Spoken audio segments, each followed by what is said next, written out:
ಎಲ್ರಿಗೂ ನಮಸ್ಕಾರ. ನಮ್ಮ ಚಾನಲ್ MG ಲರ್ನಿಂಗ್ ಅಪ್ಗೆ ಮತ್ತೊಮ್ಮೆ ಸ್ವಾಗತ. ಸೊ ಈ ಸೆಷನ್ ಅಲ್ಲಿ ಮೂವಿಂಗ್ ಚಾರ್ಜಸ್ ಅಂಡ್ ಮ್ಯಾಗ್ನೆಟಿಸಮ್ ಚಾಪ್ಟರ್ದು ಇಂಪಾರ್ಟೆಂಟ್ ನ್ಯೂಮರಿಕಲ್ಸ್ ಕ್ವಶನ್ಸ್ನ ಡಿಸ್ಕಸ್ ಮಾಡ್ತಿದ್ದೀನಿ. ಸೊ ಅದಕ್ಕಿಂತ ಮುಂಚೆ ಏನು ಈಗ ರೀಸೆಂಟ್ ಆಗಿ PU ಬೋರ್ಡ್ ಅವರು ಬ್ಲೂ ಪ್ರಿಂಟ್ನ ರಿಲೀಸ್ ಮಾಡಿದ್ದಾರೆ ಫಾರ್ PU ಎಕ್ಸಾಮಿನೇಷನ್ 2025-2026. ಈ ಬ್ಲೂ ಪ್ರಿಂಟ್ ಅಂದ್ರೆ ಏನು? ಈ ಬ್ಲೂ ಪ್ರಿಂಟ್ ಅಂದ್ರೆ ಯಾವ್ಯಾವ ಚಾಪ್ಟರ್ ಅಲ್ಲಿ ಎಷ್ಟು ಮಾರ್ಕ್ಸ್ ಅಲಾಟ್ ಆಗಿದೆ, ಎಷ್ಟು ಮಾರ್ಕ್ಸಿಗೆ ಕ್ವಶನ್ಸ್ನ ಕೇಳ್ಬೋದು ಅಂತ ಒಂದು ಬ್ರೀಫ್ ಆಗಿ ನಿಮಗೆ ಡಿಸ್ಕಸ್ ಮಾಡಿರ್ತಾನೆ. ಏನಕ್ಕೆ ಈ ಬ್ಲೂ ಪ್ರಿಂಟ್ ಇಂಪಾರ್ಟೆಂಟ್ ಅಂದ್ರೆ, ಸೊ ನಿಮಗೆ ಯಾವ್ಯಾವ ಚಾಪ್ಟರ್ ಇಂದ ಎಷ್ಟೆಷ್ಟು ಮಾರ್ಕ್ಸ್ ಅಲಾಟ್ ಆಗಿದೆ ಅಂತ ಮೊದಲೇ ಗೊತ್ತಿದ್ರೆ, ಒಂದೊಂದು ಚಾಪ್ಟರ್ಗೆ ಹೆವಿ ವೇಟೇಜ್ ಮಾರ್ಕ್ಸ್ ಅಲಾಟ್ ಆಗಿರುತ್ತೆ, ಇನ್ನೊಂದು ಚಾಪ್ಟರ್ಗೆ ಸ್ವಲ್ಪ ವೇಟೇಜ್ ಆಫ್ ಮಾರ್ಕ್ಸ್ ಅಲಾಟ್ ಆಗಿರುತ್ತೆ. ಸೊ ಟೋಟಲ್ ಮಾರ್ಕ್ಸ್ ಬಂದು 105 ಮಾರ್ಕ್ಸ್ ಅಲಾಟ್ ಆಗಿರುತ್ತೆ. ನೀವು ಬರಿಬೇಕಾದ್ರೆ 70 ಮಾರ್ಕ್ಸ್.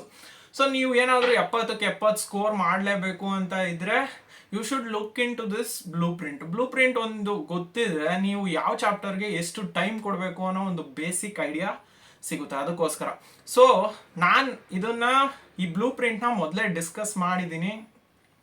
ನಿಮಗೇನಾದರೂ ಆ ವಿಡಿಯೋ ಬೇಕು ಅಂದರೆ ನನ್ನ ಚಾನಲಲ್ಲಿದೆ, ಅಬ್ಸರ್ವ್ ಮಾಡಿ, ಸರಿನಾ?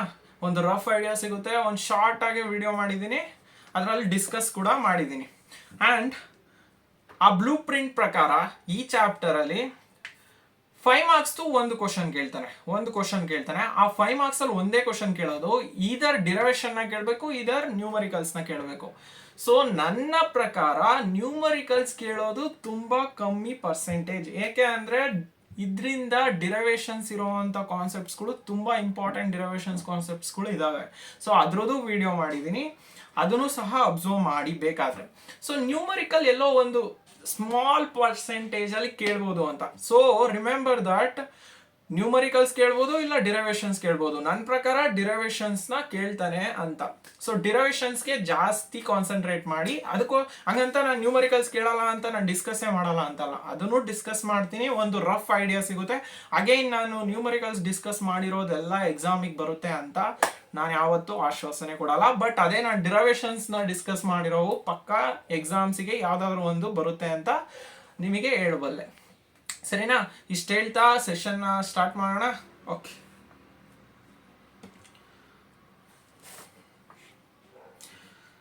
So numerical problems for moving charges and magnetism. So first 3 marks questions ನ ಡಿಸ್ಕಸ್ ಮಾಡೋಣ. 3 ಮಾರ್ಕ್ಸ್ ಅಲ್ಲೂ ಸಹ ಒಂದು ಕ್ವಶನ್ ಪಕ್ಕ ಅಲಾಟ್ ಆಗಿದೆ. ಇದರಲ್ಲಿ 3 ಮಾರ್ಕ್ಸ್ ಅಲ್ಲೂ ಒಂದು ಪಕ್ಕ ಅಲಾಟ್ ಆಗಿದೆ. ಬಟ್ ಅದರಲ್ಲಿ ಇದರ್ ನ್ಯೂಮರಿಕಲ್ ಪ್ರಾಬ್ಲಮ್ ನ ಕೇಳ್ಬೋದು ಅಥವಾ ಡಿರೈವೇಶನ್ಸ್ ನ ಕೇಳ್ಬೋದು. ನ್ಯೂಮರಿಕಲ್ ಆದ್ರೂ ಕೇಳ್ಬೋದು, ಡಿರೈವೇಶನ್ ಆದ್ರೂ ಕೇಳ್ಬೋದು. ಒಂದು ಕ್ವಶನ್ ಫಿಕ್ಸ್. ಸೊ ನಾನು ಅದಕ್ಕೋಸ್ಕರ ನ್ಯೂಮರಿಕಲ್ನು ತಗೊಂಡಿದ್ದೀನಿ. ಪಾಸಿಬಲಿ ಯಾವ್ದು ಕೇಳ್ಬೋದು ಅಂತ ನಾನು ಇದುವರೆಗೂ ಹೇಳಿದ್ದೀನಿ. 3 ಮಾರ್ಕ್ಸ್ ಅಲ್ಲಿ ನ್ಯೂಮರಿಕಲ್ಸ್ ಕೇಳಿದ್ರೆ ಡೈರೆಕ್ಟ್ ಕ್ವಶನ್ ಇರುತ್ತೆ, ನೋಡ್ಕೊಳ್ಳಿ. ಸೊ ಫಸ್ಟ್ ಕ್ವಶನ್ ಬಂದು, ಅ current loop of area 20 × 10⁻⁻4 meter square carrying a current 0.2 ampere is placed at an angle of 60 degree with a magnetic field strength 4 × 10⁻⁻2 Tesla. Calculate the torque exerted on it. Torque ಕೇಳಿದಾನೆ. ಟಾರ್ಕಿಗೆ direct expression ಇದೆಯಪ್ಪ. ಏನು expression? Torque vector is equal to M vector cross B vector. M vector ಅಂದ್ರೆ magnetic moment. ಇದನ್ನ ನಾನು scalar ಅಲ್ಲಿ ಬರ್ಕೊಂಡ್ರೆ MB sin θ ಅಂತ ಬರ್ಕೋಬಹುದು. What is M? ನಾನು ಅದನ್ನೆಲ್ಲ ಇದಾಗಿ ಬರೆಯಲ್ಲ, ಬ್ರೀಫ್ ಆಗೆಲ್ಲ ಬರೀತಿಲ್ಲ. M is nothing but I × A. I is nothing but a current, A is nothing but area. Numericals ಅದೆಲ್ಲ ಅಬ್ಸರ್ವ್ ಮಾಡಲ್ಲ ನೀವು. ಏನು ಎಕ್ಸ್ಪ್ಲನೇಷನ್ ವೇರ್ A ಏನು I ಏನು ಅದೆಲ್ಲ ಅಬ್ಸರ್ವ್ ಮಾಡಲ್ಲ. ಸೊ ಟಾರ್ಕ್ ಏನಾಗುತ್ತೆ? IAB sin θ. ನಾವು ಇದನ್ನ ಮಾತ್ರ ಬರೀತೀನಿ. ಥೀಟಾ ಇದು ಇಂಪಾರ್ಟೆಂಟ್ ಎಂತಕ್ಕೆ ಅಂತ ಹೇಳ್ತೀನಿ. Angle between A and B ಇದು ನೋಡ್ಕೊಳ್ಳಿ, ಇಂಪಾರ್ಟೆಂಟು. A ಅಂದ್ರೆ ಏರಿಯಾ, B ಅಂದ್ರೆ ಮ್ಯಾಗ್ನೆಟಿಕ್ ಫೀಲ್ಡ್. ಒಂದು ರಫ್ ಸ್ಕೆಚ್ ಹಾಕ್ತಿದ್ದೀನಿ ಇಲ್ಲಿ. ಮ್ಯಾಗ್ನೆಟಿಕ್ ಫೀಲ್ಡ್ ಲೈನು B ನ ತಗೊಂಡಿದ್ದೀನಿ. ಇದರಲ್ಲಿ ಒಂದು ಕರೆಂಟ್ ಲೂಪ್ನ ಇಟ್ಟಿದ್ದಾನೆ. ಓಕೆ, ಇದರಲ್ಲಿ ಒಂದು ಕರೆಂಟ್ ಲೂಪ್ನ ಪ್ಲೇಸ್ ಮಾಡಿದ್ದೀವಿ. Done. This is a current loop. ಅಂತ ತಗೋಣ. Okay, and this is making an angle 60 degree with the magnetic field lines. ಅಂದರೆ plane of the current loop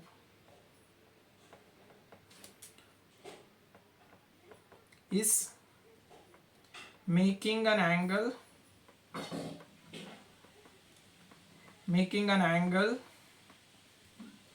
60 degree with magnetic field line B ಇಂದ indicate ಮಾಡಿದ್ದೀನಿ. But ನಮಗೆ ಬೇಕಾಗಿರೋದೇನು angle between A and B. ಈ plane ಇದೆಯಲ್ಲ, ಈ ಪ್ಲೇನ್ಗೆ ಒಂದು ಏರಿಯಾ ವೆಕ್ಟರ್ ಅಂತ ಇರುತ್ತೆ. ಆ area vector will always be perpendicular to the plane. Plane ಈ ಡೈರೆಕ್ಷನ್ ಅಲ್ಲಿ ಇದೆಯಲ್ಲ, so area vector will also be perpendicular to that plane. ಇದು ಪ್ಲೇನ್ ಅಂದ್ರೆ, ಇಷ್ಟು ಪ್ಲೇನ್ ಅಂದ್ರೆ, ಟೋಟಲ್ ಪ್ಲೇನ್ ಅಂದ್ರೆ ಇದಕ್ಕೆ ಪರ್ಪೆಂಡಿಕ್ಯುಲರ್ ಆಗಿ ಒಂದು ಏರಿಯಾ ವೆಕ್ಟರ್ ಪಾಸ್ ಆಗುತ್ತೆ. ಎ ವೆಕ್ಟರ್ ಇಂದ ಇಂಡಿಕೇಟ್ ಮಾಡ್ತೀವಿ. ನಮಗೆ ಬೇಕಾಗಿರೋದು angle between this A and this B. ಇದನ್ನ ಥೀಟಾ ಅಂತ ತಗೋಣ. Then angle between A and B will be ಏನಾಗುತ್ತಪ್ಪ, theta is equal to, you guys observe here, ಇಷ್ಟು ಆಂಗಲ್ಲು ಏನು 90 ಡಿಗ್ರಿನ, ಇಷ್ಟು ಆಂಗಲ್ 90 ಡಿಗ್ರಿ. 90 ಡಿಗ್ರಿಯಲ್ಲಿ ನಾವು ಎಷ್ಟು ಮೈನಸ್ ಮಾಡಬೇಕು ಅಂದರೆ 60 ಡಿಗ್ರಿನ ಮೈನಸ್ ಮಾಡಿದ್ರೆ we will get the theta value. Understood? ಅರ್ಥ ಆಯ್ತಾ? ಅರ್ಥ ಆಗಿಲ್ಲ ಅಂದರೆ ಕಮೆಂಟ್ ಮಾಡಿ ಏನು ಅರ್ಥ ಆಗಿಲ್ಲ ಅಂತ. ನಾವು ಟೌ ಏನಾಗುತ್ತೆ, I A B sine theta ಏನಾಯಿತು 30 ಡಿಗ್ರಿ ಆಯಿತಾ. ಕರೆಂಟ್ ವ್ಯಾಲ್ಯೂ ಕೊಟ್ಟಿದ್ದಾನೆ. ಕರೆಂಟ್ ವ್ಯಾಲ್ಯೂ ಎಷ್ಟು, 0.2 ಆಂಪಿಯರ್. 0.2 ಇಂಟು ಏರಿಯಾ ವ್ಯಾಲ್ಯೂ ಎಷ್ಟು ಕೊಟ್ಟಿದ್ದಾನೆ, 20 into 10 to the power of -4. 20 into 10 to the power of -4. B ಎಷ್ಟು ಕೊಟ್ಟಿದ್ದಾನೆ, 4 into 10 to the power of -2. 4 into 10 to the power of -2 into sine 30 ಏನಾಗುತ್ತೋ 1/2. Now this 2's are cancel. Then what will we get?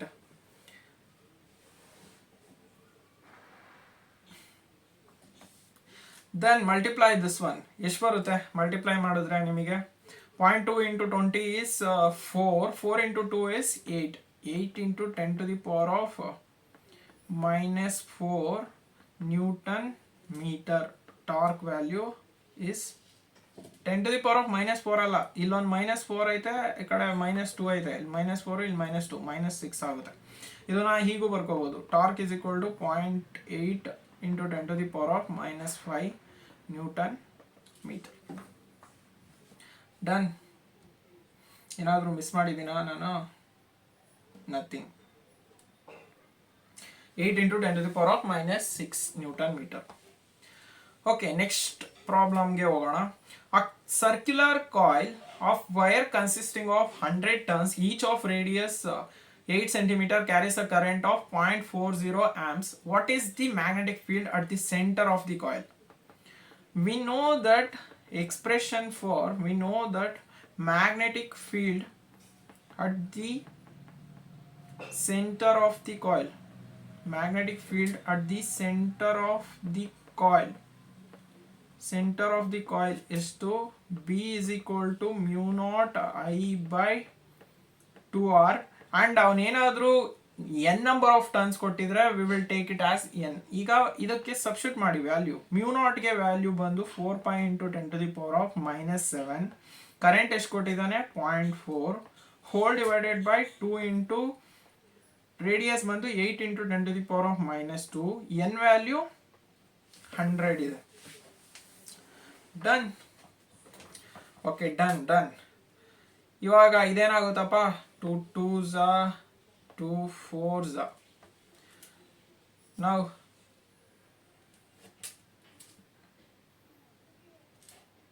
this will be 0.1. So this will be 0.1 into 10 to the power of -7 plus ಇದನ್ನ 10 to the power of 2 ಅಂತ ಬರ್ಕೋಬಹುದು. ಇದು ಮೇಲ್ಗಡೆ ಬಂದ್ರೆ 10 to the power of 2 ಆಯಿತು. This will become 0.1 into 10 to the power of -3. So I can write it as 10 to the power of -4 tesla ಅಂತ ಬರ್ಕೋಬಹುದು. This is the answer. ಇಷ್ಟು 3 marks questions. ಇವು direct questions ಇರುತ್ತೆ, direct formula apply ಮಾಡಿ solve ಮಾಡ್ಬೋದು. ಈಗ 5 marks ಕ್ವಶನ್ಸ್ಗೆ ಹೋಗೋಣ. ಈಗ 5 marks question ಅಲ್ಲಿ ಫಸ್ಟ್ ಬಂದು two straight parallel conductors of 2 meter length are 0.2 meter apart. Find the magnitude of the force acting on the conductors if a current of 3 ampere flowing through each of them. Also find the force per unit length of the conductor. Questions ಅರ್ಥ ಆಗಲಿಲ್ಲ ಅಂದರೆ first ಒಂದು simple diagram ಹಾಕೊಂಬಿಡಿ. 2 conductor ಇದಾವೆ ಅಂತ ಕೊಟ್ಟಿದ್ದಾನೆ, 2 straight conductors ಇದಾವೆ ಅಂತ ಕೊಟ್ಟಿದ್ದಾನೆ. Then take 2 straight conductors and these two are separated ಎಷ್ಟು ಡಿಸ್ಟೆನ್ಸ್ ಅಪಾರ್ಟ್ ಇದಾವೆ, 0.2 meter ಅಪಾರ್ಟ್. ಅಂಡ್ ಲೆಂತ್ ಎಷ್ಟು ಎರಡ್ರದ್ದು, ಲೆಂತ್ ಬಂದು 2 meter, ಎರಡ್ರದ್ದು ಸೇಮ್ ಲೆಂತ್ ಇದೆ. ಡನ್. ಅಂಡ್ ಎರಡರಲ್ಲೂ same amount of current flow ಆಗ್ತಿದೆ, ದಟ್ ಈಸ್ 3 ampere. ಅಂದರೆ ಗಿವನ್ ಇದನ್ನ ಫಸ್ಟ್ ಕಂಡಕ್ಟರ್ ಅಂತ ತಗೊಳ್ಳಿ, ಇದನ್ನ ಸೆಕೆಂಡ್ ಕಂಡಕ್ಟರ್ ಅಂತ ತಗೊಳ್ಳಿ. ಬೇಕಾದ್ರೆ I1 is equal to I2 is equal to 3 ampere. ಎರಡರಲ್ಲೂ same amount of current flow ಆಗ್ತಿದೆ. Then conductor find the magnitude of force acting on the conductors of flow through each of them. ನಾವು nature of force ಕೇಳಿಲ್ಲ ಅವನು. Nature of force ಕಂಡುಹಿಡಿಯೋ ಅವಶ್ಯಕತೆನೇ ಇಲ್ಲ. ಅಂದರೆ attract ಆಗ್ತಿದೆಯಾ, ripple ಆಗ್ತಿದೆಯಾ, ಏನು ಬೇಕಾಗಿಲ್ಲ. ನಮಗೆ ಬೇಕಾಗಿರೋದು force experienced by these 2 conductors. 2 conductor ಎಷ್ಟು ಫೋರ್ಸ್ ಎಕ್ಸ್ಪೀರಿಯನ್ಸ್ ಆಗ್ತಿದೆ ಅಂತ. ಫೋರ್ಸಿಗೆ ಡೈರೆಕ್ಟ್ ಫಾರ್ಮುಲಾ ಇದೆ, ಡೈರೆಕ್ಟ್ ಫಾರ್ಮುಲಾ ಕೊಡ್ತಾ ಇದ್ದೀನಿ. μ0 I1 into I2 whole divided by 2π d into L. μ0 value ನಮಗೆ ಆಲ್ರೆಡಿ ಗೊತ್ತು, 4π into 10⁻⁻⁷. I1 ಬಂದು 3, I2 ಬಂದು 3 ಹೋಲ್ ಡಿವೈಡೆಡ್ ಬೈ 2π into ಇದು 0.2 meter, ಲೆಂತ್ ಬಂದು 2 meter. Done. Solve. pi gets cancelled. 2 2s are, this will be 0.1. then what will be this? ಇದನ್ನ 10⁻⁻⁻1 ಅಂತ ಬರ್ಕೋದು. 3 9 9 18 into 10⁻⁻⁷. ಇದನ್ನ ಮೇಲ್ಗಡೆ ತಗೊಂಡೋದ್ರೆ +1. So this will become 18 into 10⁻⁻⁶. ಅಥವಾ ಇದನ್ನ ನೀವು 1.8 into 10⁻⁻5 ನ್ಯೂಟನ್ ಅಂತನಾದರೂ ಬರ್ಕೊಳ್ಳಿ. ಇದು ಫೋರ್ಸ್ ಪರ್ ಯೂನಿಟ್ ಲೆಂತ್ ಕೇಳಿದ್ದಾನೆ. ಅಂದರೆ force per unit length, force per unit length ಕೇಳಿದ್ದಾನೆ. ಹಂಗಂದ್ರೆ F/L. ದೆನ್ ಎಫ್ ಎಷ್ಟಿದೆ, 18 into 10⁻⁻⁶ whole divided by length is 2 meter, 9. So this will become 9 into 10⁻⁻⁶ newton per metre. Done. ಅಷ್ಟೆ. ಈ 5 marks questions ಅಲ್ಲಿ ನಾನು ಹೇಳಿದ್ನಲ್ಲ, ನ್ಯೂಮರಿಕಲ್ಸ್ ಅಲ್ಲಿ ಕೇಳಿದ್ರೆ ನನ್ನ ಪ್ರಕಾರ ಹಾಟ್ ಲೆವೆಲ್ ಕ್ವಶನ್ಸ್ನ ಕೇಳ್ತಾನೆ. ಸೊ ನಿಮಗೆ ಮೆಥಡ್ ಗೊತ್ತಿದ್ರೆ ಥಿಂಕ್ ಮಾಡಿ ಆನ್ಸರ್ ಮಾಡಬೇಕು. ನನ್ನ ಪ್ರಕಾರ ಥಿಂಕ್ ಮಾಡಿ ಆನ್ಸರ್ ಮಾಡಬೇಕು. Done. And again most of all ನೀವು ಡಿರೈವೇಶನ್ ಕಡೆ ಜಾಸ್ತಿ ಕಾನ್ಸಂಟ್ರೇಟ್ ಮಾಡಿ ಅಂತ ಹೇಳ್ತಿದ್ದೀನಿ. Next question. A rectangular coil of length 0.25 meter and breadth 0.1 meter carrying a current 12 ampere is placed with its longer side parallel to a long straight conductor 0.02 meter apart carrying a current of 20 ampere. Calculate the net force on the coil. ಇಲ್ಲೊಂದು rectangular coil ಕೊಟ್ಟಿದ್ದಾನೆ. First ಆ rectangular ಕಾಯಿಲ್ನ ಬರ್ಕೊಳ್ಳೋಣ. Square ಅಲ್ಲ, square ಬರ್ಕೊಂಡ್ಬಿಟ್ಟಿರ. Rectangular coil. ಸ್ಕ್ವೇರೇ ಗೊತ್ತಾಯ್ತಾ?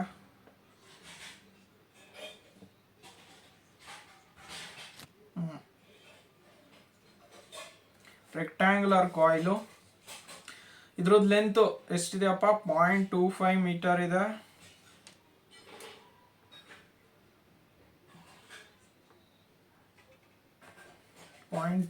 Metre ಇದೆ. Very good. ಬ್ರೆಡ್ತ್ ಎಷ್ಟಿದೆ? 0.1 meter. ಡನ್. ಅಂಡ್ ಕರೆಂಟ್ ಎಷ್ಟು ಫ್ಲೋ ಆಗ್ತಿದೆ? I1 ಅಂತ ತಗೋಣ ಕರೆಂಟ್ನ. I1 is 12 ampere. ಹೀಗೆ ಫ್ಲೋ ಆಗ್ತಿದೆ ರೆಕ್ಟ್ಯಾಂಗ್ಯುಲರ್ ಲೂಪಲ್ಲಿ. ಇಲ್ಲೊಂದು ಕರೆಸ್ಪಾಂಡಿಂಗ್ ಲಾಂಗ್ ಪ್ಯಾರಲಲ್ಲಿ ಒಂದು ಲಾಂಗ್ ಸ್ಟ್ರೈಟ್ ಕಂಡಕ್ಟರ್ ಇಟ್ಟಿದ್ದಾನೆ, ಅದ್ರ ಲೆಂತ್ ಸೇಮ್ ಅಂತ ಹೇಳಿದ್ದಾನೆ. And current is flowing like this. I2 ಅಂತ ತಗೋಣ, that is 20 ampere and length is also same. And this distance is separated by 0.02 meter. ಇದನ್ನ R1 ಅಂತ ತಗೋತೀನಿ. ಡನ್. ಈ ಡಿಸ್ಟೆನ್ಸ್ ನ R1 ಅಂತ ತಗೋತೀನಿ. ರೆಕ್ಟ್ಯಾಂಗ್ಯುಲರ್ ಲೂಪ್ ನ ನೇಮ್ ಮಾಡೋಣ. ಇದನ್ನ ABCD ಅಂತ ನೇಮಿಂಗ್ ಮಾಡೋಣ. ಅಂಡ್ ಡಿ ಮತ್ತೆ ಸಿ ನಡುವೆ ಡಿಸ್ಟೆನ್ಸ್ R1 ಆದ್ರೆ ಈ ಎ ಮತ್ತೆ ಬಿ ಇದನ್ನು ನೇಮಿಂಗ್ ಮಾಡೋಣ. ಇದು XY. ಈ ಡಿಸ್ಟೆನ್ಸ್ ಇದೆಯಲ್ಲ, ಇಲ್ಲಿಂದ ಇಲ್ಲಿಗೆ ಡಿಸ್ಟೆನ್ಸ್ ಇದೆಯಲ್ಲ, ಇದನ್ನು ಒಂದು ಡಿಸ್ಟೆನ್ಸ್ ಆಗಿ ಕನ್ಸಿಡರ್ ಮಾಡ್ಕೊಳ್ಳೋಣ. ದಟ್ಟನ್ನ R2 ಅಂತ ಕರೆಯೋಣ. What will be R2? 0.02 plus ಈ ಡಿಸ್ಟೆನ್ಸ್ ಎಷ್ಟಿದೆ, ಆ ಡಿಸ್ಟೆನ್ಸ್ ಬಂದು 0.1, that will be 0.12 meter. That is R2. ಏನಕ್ಕೆ ಅಂತ ಹೇಳ್ತೀನಿ, ಯಾಕೆ ಡಿಸ್ಟೆನ್ಸ್ನ ಈ ಥರ ತೊಗೊಂಡಿದ್ದೀವಿ ಅಂತ. Now you guys observe here, ಈ XY ಮತ್ತೆ ಈ ಕಂಡಕ್ಟರ್ ಮಧ್ಯೆ ಫೋರ್ಸ್ ಅಬ್ಸರ್ವ್ ಮಾಡೋಣ. ನಾವು ಈ ಕಂಡಕ್ಟರ್ ಅಲ್ಲಿ ಕರೆಂಟ್ ಈ ಡೈರೆಕ್ಷನ್ ಅಲ್ಲಿ ಇದೆ, ಈ ಕಂಡಕ್ಟರ್ ಅಲ್ಲಿ ಕರೆಂಟ್ ಈ ಡೈರೆಕ್ಷನ್ ಅಲ್ಲಿ ಇದೆ. Then they will repel each other. ಎರಡನ್ನೂ ರಿಪೆಲ್ ಮಾಡ್ತಾವ. ನೇಚರ್ ಆಫ್ ಕರೆಂಟ್ ನ ಡಿಸ್ಕಸ್ ಮಾಡಿದೀನಿ. Okay, then XY and CD conductors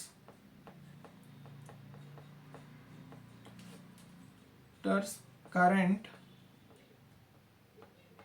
flow in opposite direction.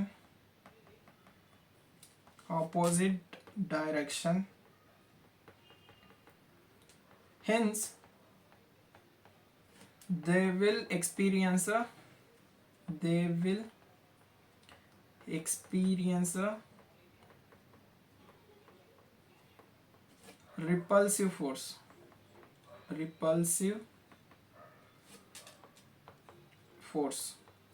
What will be that repulsive force? The repulsive force na ನಾವು ಕಂಡುಹಿಡಿಬೇಕೀಗ. repulsive force ಅದನ್ನ F1 ಇಂದ indicate ಮಾಡೋಣ. First repulsive force ಈ conductor ಮೇಲೆ ಈ direction ಅಲ್ಲಿ ಇದೆಯಾ, ಅದನ್ನ F1 ಇಂದ ಇಂಡಿಕೇಟ್ ಮಾಡೋಣ. ನಾವು F1 ವ್ಯಾಲ್ಯೂ ಕಂಡುಹಿಡಿಯೋಣ. ಸೊ ಎರಡು ಸ್ಟ್ರೈಟ್ ಪ್ಯಾರಲಲ್ ಕಂಡಕ್ಟರ್ಸ್ ಆಗಿರೋದ್ರಿಂದ F1 ಗೆ expression μ0 I1 into I2 whole divided by 2π. Distance ಬಂದು R1 into length L. μ0 value ಗೊತ್ತಿದೆಯಲ್ಲ, ಸಬ್ಸ್ಟಿಟ್ಯೂಟ್ ಮಾಡಿ. 4π into 10⁻⁻⁷. ಕರೆಂಟ್ ಬಂದು I1 ಎಷ್ಟಿದೆ, 12 ಆಂಪಿಯರ್.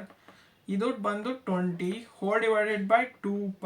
R1 ಎಷ್ಟಿತ್ತು, 0.02 ಮೀಟರ್. ಅದನ್ನ 2 into 10⁻⁻² ಅಂತ ಬರ್ಕೊಳ್ಳೋಣ. ಲೆಂತ್ ಎಷ್ಟಿತ್ತು, 0.25 ಮೀಟರ್ನ 25 into 10⁻⁻² ಮೀಟರ್ ಅಂತ ತಗೋಣ. ನಾವು ಏನೇನು ಕ್ಯಾನ್ಸಲ್ ಆಗುತ್ತೆ ನೋಡ್ರಪ್ಪ. Pi gets cancelled out. 2 1s are 2 2s are this 2 gets cancelled. 10⁻⁻², 10⁻⁻² cancel ಆಯಿತು. ಉಳಿದಿರೋದನ್ನ ಮಲ್ಟಿಪ್ಲೈ ಮಾಡಿ. ಇವಾಗ 12 into 20 into 25 ಎಷ್ಟಾಗುತ್ತೆ, 6000 into 10⁻⁻⁷. ಇದನ್ನ 6 into 10⁻³ into 10⁻⁻⁷ ಅಂತ ಬರ್ಕೋಬೋದಾ. This will become 6 into 10⁻⁻⁴ newton. Done. ನಾವು ಇವಾಗ ಅದಾದ್ಮೇಲೆ ಇಲ್ಲಿ 4 ಎಲಿಮೆಂಟ್ ಇದೆ. ಇದೊಂದು ಎಲಿಮೆಂಟ್ ಆದ್ರೆ, ಕರೆಂಟ್ ವೈರ್ ಆದ್ರೆ, ಇದು ಒಂದು ಎಲಿಮೆಂಟು, ಇದು ಒಂದು ಎಲಿಮೆಂಟು, ಇದು ಒಂದು ಎಲಿಮೆಂಟು. ನಾವು you guys observe, BC element ಮತ್ತೆ DC element are perpendicular to this conductor. BC element ಮತ್ತೆ AD element are perpendicular to XY ಕಂಡಕ್ಟರ್ಗೆ ಅಪೋಸಿಟ್ ಇದೆಯಾ. Then force will be ILB sine theta ಆಗುತ್ತೆ. ಈ ಎಕ್ಸ್ಪ್ರೆಷನ್ ನೆನಪಿದ್ರೆ ನಾವು ಥೀಟಾ ಇಲ್ಲೇನಾಗುತ್ತೆ, 90 ಡಿಗ್ರಿ ಆಗೋಯ್ತಾ. 90 ಡಿಗ್ರಿ ಆದರೆ sine 90 is 0. Then force will be 0. Then I can write B C and D A elements are perpendicular to the xy conductor. Direct ಆಗಿ ಹೊಡೆದ್ಬಿಡಿ ಅಷ್ಟೇ, ಏನು ಎಕ್ಸ್ಪ್ಲೇನ್ ಕೊಡೋದು ಅವಶ್ಯಕತೆ ಇಲ್ಲ. Hence the force between them will be 0. So ಇನ್ನೆರಡು conductor ವಾಚ್ಕೊಂಡು ಇನ್ನು ಉಳಿದಿದೆ ಯಾವುದು? ಇನ್ನು ಉಳಿದಿದ್ದು ಈ ಕಂಡಕ್ಟರು ಮತ್ತು ಈ ಕಂಡಕ್ಟರ್. ಈಗ ಈ ಎರಡು ಕಂಡಕ್ಟರ್ ಮಧ್ಯೆ ಯಾವ ರೀತಿ ಫೋರ್ಸ್ ಇದೆ ಅಂತ ನೋಡ್ಬೇಕೀಗ. ನಾವು ಇಲ್ಲಿ ಅಬ್ಸರ್ವ್ ಮಾಡಿ ಕರೆಂಟ್ ಈ ಡೈರೆಕ್ಷನ್ ಅಲ್ಲಿ ಇದೆ, ಇಲ್ಲಿ ಅಬ್ಸರ್ವ್ ಮಾಡಿ ಕರೆಂಟ್ ಈ ಡೈರೆಕ್ಷನ್ ಅಲ್ಲಿ ಇದೆ. ಈ ತರ ಇದ್ರೆ ಎರಡು ಅಟ್ರಾಕ್ಟ್ ಆಗ್ತವೆ, they will attract each other. ಇದು ನೆನಪಿರ್ಲಿ. ಈ ತರ ಇದ್ರೆ ಎರಡು ಒಂದೇ ಕಡೆ ಕರೆಂಟ್ ಫ್ಲೋ ಆಗ್ತಿದ್ರೆ ಅಟ್ರಾಕ್ಟ್ ಆಗುತ್ತೆ. ಅದೇನೆ ಕರೆಂಟು ಆಪೋಸಿಟ್ ಇದ್ರೆ ರಿಪೆಲ್ ಆಗುತ್ತೆ. ಅರ್ಥ ಆಯ್ತಾ? ರಿಪೆಲ್. ಸೊ ನಾವಿವಾಗ ಎ ಬಿ ಮತ್ತು ಎಕ್ಸ್ ವೈ ನಡುವೆ ಫೋರ್ಸ್ ಕಂಡುಹಿಡಿಯೋಣ. A B and X Y conductors current flow in the same direction,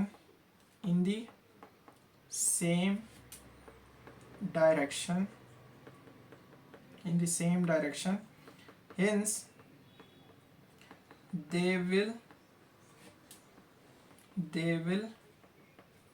attract each other.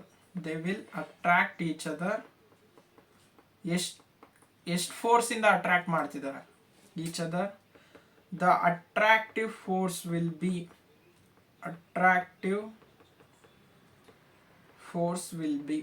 ಈ ಅಟ್ರಾಕ್ಟಿವ್ ಫೋರ್ಸ್ನ F2 ಇಂದ ತಗೋಣ. ಅದಕ್ಕೆ ಡೈರೆಕ್ಷನ್ ಬರೆದ್ಬಿಡ್ತೀನಿ. ಡೈರೆಕ್ಷನ್ ಬಂದು ಈ ಕಡೆ ಇರುತ್ತೆ. ಓಕೆ, ಈ ಡೈರೆಕ್ಷನ್ ಅಲ್ಲಿ ಇದೆ, ಅಟ್ರಾಕ್ಟ್ ಆಗ್ತಿದೆಯಲ್ಲ, ಟುವರ್ಡ್ಸ್ ಎಕ್ಸ್ ವೈ ಎಲಿಮೆಂಟ್ ಕಡೆ ಹೋಗುತ್ತೆ. Then that attractive force will be F2. Same formula, mu naught I1 into I2 whole divided by 2 pi. ಅಲ್ಲಿ R1 ತಗೊಂಡ್ರೆ ಇಲ್ಲಿ R2 ತಗೋತೀರ ಅಷ್ಟೆ, ಇಂಟು L. ಇವಾಗ ಮ್ಯೂ ನಾಟ್ಗೆ value 4 pi into 10 to the power of -7. ಇದು 12, ಅದು 20 current hole divided by 2 pi. ಇದು ಬಂದು 12 into 10 to the power of -2. ಯಾಕಪ್ಪ ಅಂದರೆ ಡಿಸ್ಟೆನ್ಸ್ 0.12 ಮೀಟರ್ ಇತ್ತು, ಅದಕ್ಕೋಸ್ಕರ. ಲೆಂತ್ ಬಂದು ಲೆಂತ್ ಎಷ್ಟು? 25, ಅದೇನು ಚೇಂಜ್ ಆಗಿಲ್ಲ. 25 into 10 to the power of -2. 0.25 metre ಇತ್ತು, ಅದನ್ನ ಸೆಂಟಿಮೀಟರ್ ಅಲ್ಲಿ ಬರ್ಕೊಂಡಿದ್ದೀನಿ. ಇದು ಕ್ಯಾನ್ಸಲ್ ಆಯಿತು, ಎರಡಲ್ಲ. This will be 6 pi gets cancelled. 6 ones are 6 twos are 40 into 25.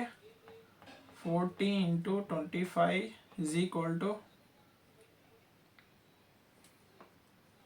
1000. 1000 ನ 10 to the power of 3 ಅಲ್ಲಿ ಬರ್ಕೋತೀನಿ, ಉಳಿದಿದ್ದು 10 to the power of -7. So this will become 10 to the power of -4 Newton. This will be F2. F1 ಬಂತು, F2 ಬಂತು. ನಮಗೆ total net force ಕಂಡುಹಿಡಿಯಬೇಕು. The net force on the loop ನಾವು ಕಂಡುಹಿಡಿತಿರೋದು loop ತಾನೆ. Current rectangular coil loop ಅಲ್ಲ, coil, ಏನೋ ಒಂದು coil. ಏನಾಗುತ್ತೆ? ಎಫ್ ಇಂದ ತಗೋಣ. Net force F1 minus F2 ಆಗುತ್ತೆ.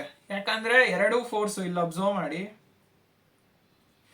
ಎರಡೂ ಫೋರ್ಸು ಆಪೋಸಿಟ್ ಡೈರೆಕ್ಷನ್ ಅಲ್ಲಿ ಇರೋದ್ರಿಂದ ದೇ ವಿಲ್ ಕ್ಯಾನ್ಸಲ್. ಲೈಕ್ ಎರಡೂ ಫೋರ್ಸು ಆಪೋಸಿಟ್ ಡೈರೆಕ್ಷನ್ ಅಲ್ಲಿ ಇರೋದ್ರಿಂದ ನೆಗೆಟಿವ್ ತಗೋತೀರಾ ಮಧ್ಯದಲ್ಲಿ. ಅದೇ ಎರಡೂ ಫೋರ್ಸು ಒಂದೇ ಡೈರೆಕ್ಷನ್ ಅಲ್ಲಿ ಇದ್ದಿದ್ರೆ ಪ್ಲಸ್ ತಗೋತೀರಾ, ಎರಡೂ ಆ್ಯಡ್ ಮಾಡ್ತೀರಾ. ಎರಡು ಆಪೋಸಿಟ್ ಡೈರೆಕ್ಷನ್ ಅಲ್ಲಿ ಇದ್ರೆ ಸಬ್ಟ್ರಾಕ್ಟ್ ಮಾಡ್ತೀರಾ ಅಷ್ಟೇ ನೆಟ್ ಫೋರ್ಸ್ ಅಲ್ಲಿ. ದೆನ್ F1 ಎಷ್ಟಪ್ಪ? F1 6 into 10 to the power of -4 F2 10 to the power of minus 4. Net force will be 5 into 10 to the power of minus 4 Newton. ಈಗ direction ಯಾವ ಕಡೆ ಹೋಗುತ್ತೆ? ಡೈರೆಕ್ಷನ್ ಯಾವ ಕಡೆ ಅಂದರೆ ಯಾವುದು ಅಟ್ರಾಕ್ಟಿವ್ ಫೋರ್ಸ್ ಮೆಜಾರಿಟಿ ಇರುತ್ತಾ ರಿಪಲ್ಸಿವ್ ಫೋರ್ಸ್ ಮೆಜಾರಿಟಿ ಇರುತ್ತಾ ಅಂದರೆ ನಮಗೆ F1 ಮ್ಯಾಗ್ನಿಟ್ಯೂಡ್ ಜಾಸ್ತಿ ಬಂತ F2ಗಿಂತ. ಇದ್ರದ್ದು 6 into 10 to the power of minus ಬಂತು, ಇದು ಬರೇ 10 to the power of minus 4 ಬಂತು. So magnitude of F1 is greater. ಅದಕ್ಕೋಸ್ಕರ repulsive force will be more. ಅಂದರೆ coil will experience a force in this direction, ಈ ಕಡೆ ರಿಪೆಲ್ ಆಗುತ್ತೆ. Hence, the coil will move away from the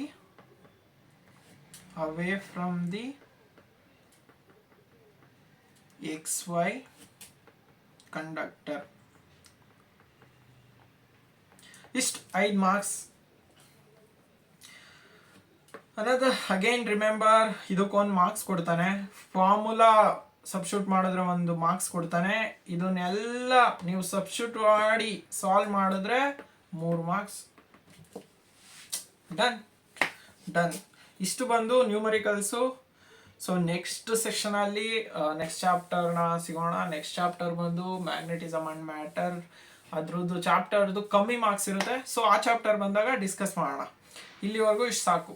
okay, all the best for your examination. ಚೆನ್ನಾಗಿ ಮಾಡಿ.